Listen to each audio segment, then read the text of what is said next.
If you ignore what I'm about to share, your business could be the next statistics of 50% of businesses that fail within the first 1 year and 80% of businesses that fail within the first 5 years. But in this video, I'm going to show you 3 mistakes you must never make in business.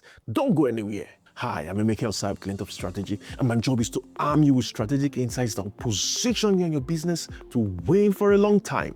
Stick around. Do you know that Facebook was not the first social media platform that gained popularity, widespread popularity?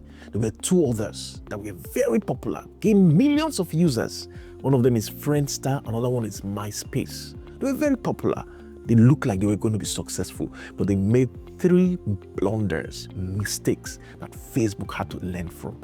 And it also applies to you because all companies start small. You as a small business, you must take note of these 3 mistakes you should never make. Number 1, inability to scale.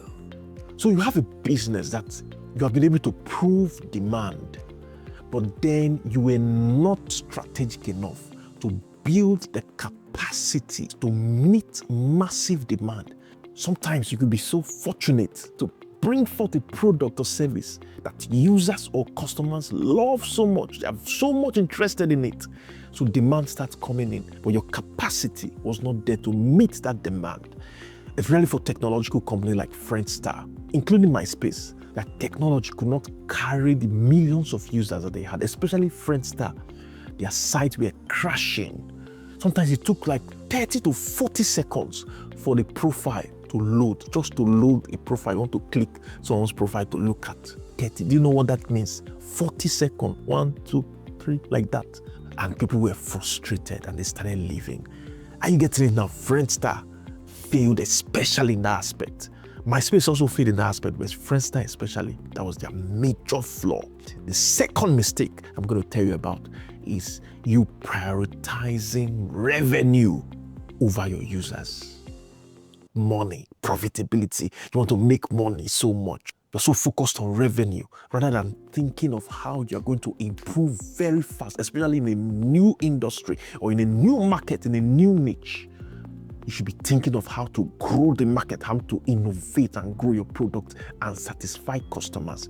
But MySpace, they were carried away. Oh, millions of users. And you know what? Google went to go and partner with them and gave them $900 million, almost $1 billion for a very young company. They were carried away, but it came with a costly condition. They had a quota of page views for advertisements that they were supposed to meet. And this made the whole place, the whole user interface and all of that was covered with ads here and there. So it made everything so disorganized. It made everything so cluttered. The user experience was diminished because of that. Just imagine going to a platform and all you were seeing ads here and there, scattered everywhere. So that spoiled everything for them. They were there to make money. They prioritize revenue. So this is something that you should never make, especially as a new business. What you should be focused on at that initial stage, even if you are losing money, but make sure that you are delighting customers. User experience is not compromised. Like Facebook, they were not making a lot of money at the initial stage. The same thing with Amazon. Many big companies you know today, when they started, they were not making, some of them were even having losses. But they were doing that because they needed to grow fast, and as they were growing, they needed to be satisfying their customers, innovating along the way. Are you getting it now? But Facebook prioritized innovation amongst every other thing. You understand that now? So these first 2 mistakes for these companies, Facebook got it right. First of all, they learned that they needed to build high technical competence, back-end competence to carry the load, and they did not scale so fast. They started with colleges. It was only colleges, tertiary institutions that Facebook was attending to. The first 2 years, only colleges, moving from college, it was not open to the wide public. Are you getting it now?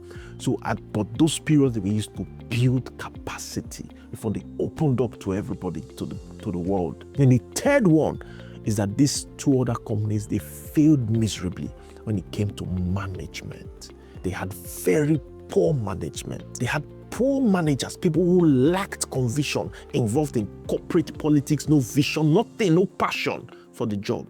Facebook made sure it never made that mistake. Mark Zuckerberg had hunted top talent to manage the affairs of Facebook. Top talent. For example, the COO, Chief Operating Officer, came in 2008, Sheryl Sandberg, one of the best. He had worked with Google before. So they had experience working with technological companies that scaled, that moved very fast, that gained, that grew very big fast. They had experience there and it changed things. So you must not compromise when it comes to hiring competent people whose passion and vision and conviction align with your company. So these are the 3 mistakes you must never make. You must prepare for growth. You must expect growth and you must have the capacity to meet demand. And once you get it right, like Facebook, there is no limit to which you can grow and dominate your market. Are you getting it now? So I want you to subscribe to this channel. I'm going to be sharing strategic insights like this that will help you position you to win for a long time. So I'm going to see you in the next video.